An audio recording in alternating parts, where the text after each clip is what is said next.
대표님 칼국수 좋아하시나요? 제가 칼국수의 고장 대전 출신이지만 칼국수는 그다지 좋아하지 않습니다. 저는 냉면을 좀 더 좋아합니다. 저 어렸을 때부터 엄마가 명동교자를 좋아해서 명동에 종종 가곤 했는데요. 10,000원짜리 칼국수를 팔아서 900억대 부동산이 된 곳이 바로 명동교자라고 해요. 이 어떻게 부동산 부자가 됐을까라고 봤더니 명동교자는 1호점, 2호점 점포를 낼 때마다 자가로 운영을 했다고 합니다. 점포를 늘릴 때마다 부동산을 매입을 해서 이때까지 매입했던 부동산들의 장부가치만 계산해도 917억이 넘는다고 하는데요. 사업과 부동산 불가분의 관계일 텐데 이에 대해 생각 한번 들려주세요. 제가 회사 차리기 전에 마지막으로 몸담았던 곳이 바로 유진투자증권입니다. 유진투자증권은 모회사가 유진기업이거든요. 레미콘 회사. 제가 옛날부터 유진기업을 관심이 많았었는데 레미콘, 창고, 그리고 이제 운수업 이런 세 가지 비즈니스의 공통점이 뭔지 아세요? 도시가 확장할 때마다 사업장들을 이전하면서 큰 돈을 버는 사업들이에요. 그런 회사들은 한 15년에서 20년 주기로 큰 돈이 한 번씩 들어옵니다. 사업들은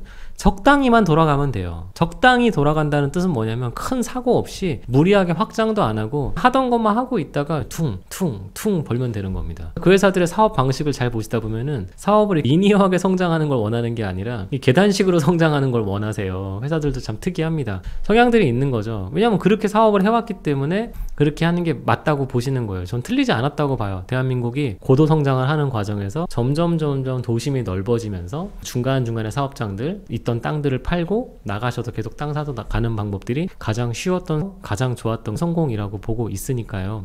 조금 전에 명동교자 말씀하셨는데 사업의 기본은 자기 사업장의 안정성은 꼭 가져가야 된다는 겁니다. 특히 예전엔 더 그랬는데 사업 좀 잘 된다 그러면은 갑자기 임대인들이 나가라 이런 일들이 생각보다 많았거든요. 내가 해야 되겠다고. 물론 내가 하면 100% 망하죠. 옛날에는 되게 심했었는데 요즘은 그 정도까지는 아닌데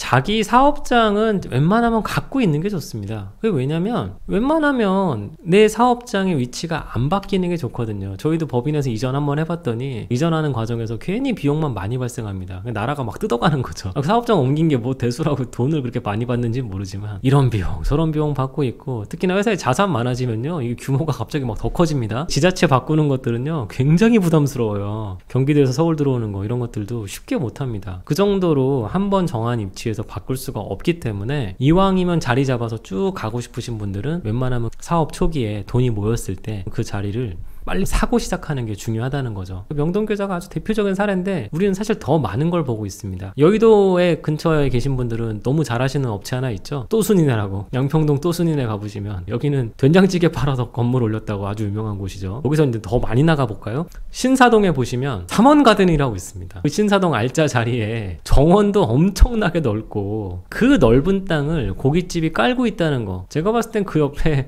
소망교회만큼 넓은 것 같아요. 그것도 대로변에. 그렇게 넓게 있었다는 건 결국은 예전에도 거기가 도로 옆에였겠지만 아주 번잡하지 않았을 때 넓은 자리를 깔고서 식당을 하고 있다가 30년, 40년 지났더니 그 땅이 엄청나게 올라가는 과실을 누리려면 그 땅을 빌려서 하는 게 아니라 사서 했었어야 됐다. 이런 아주 간단한 결론이 나오죠. 근데 여기에 변수가 하나 있습니다. 어디서 하느냐에 따라서 굉장히 많은 변화가 있습니다. 촬영하기 전에 운전하고 있었는데 저희 부사장님이 그 얘기 하시더라고요. 장사하시는 분들 중에 부동산을 샀냐 안 샀냐의 차이도 크지만 어디서 시작했냐에 따라서도 차이가 너무 크더라. 서쪽에서 시작해서 자리 잡아서 서쪽에 부동산 계속 사신 분하고 동쪽에서 자리 잡아서 부동산 사신 분하고 지금 격차가 너무 커졌잖아요. 근데 대기업에서도 나타납니다. 요즘 MG 같은 분들은 한국의 자동차 회사가 현대기아밖에 없다고 생각하실 분도 분명히 있겠지만 저 어릴 때는 현대나 기아나 대우나 다 점유율이 비슷비슷했어요. 제가 경영학 복수 전공했는데 옛날에는 3등만 해도 잘 먹고 잘 산다였는데 이제는 3등하면 망한다라는 책이 있었거든요. 3등까지 여유를 주지 않는다 그런 책 2000년대 초반에 인기였는데 3등을 하면 안 된다는 것들을 여실히 보여주는 것들이 조금 전에 말씀 자동차업입니다.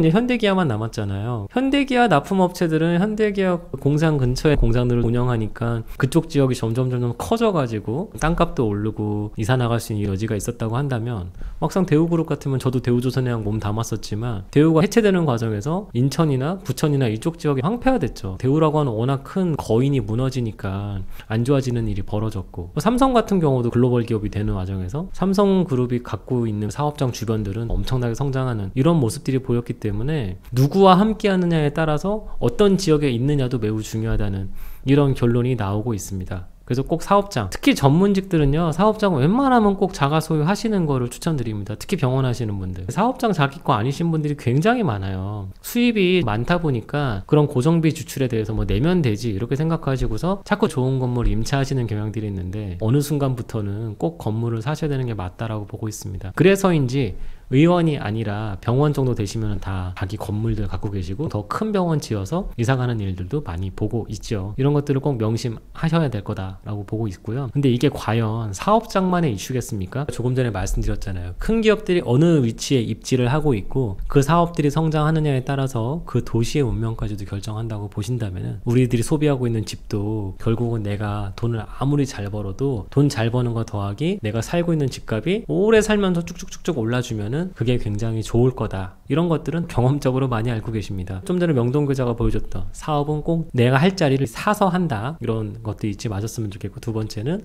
어디에 붙어서 갈 건지도 되게 중요하다고 말씀드린 거고, 혼자서는 사업 못해요.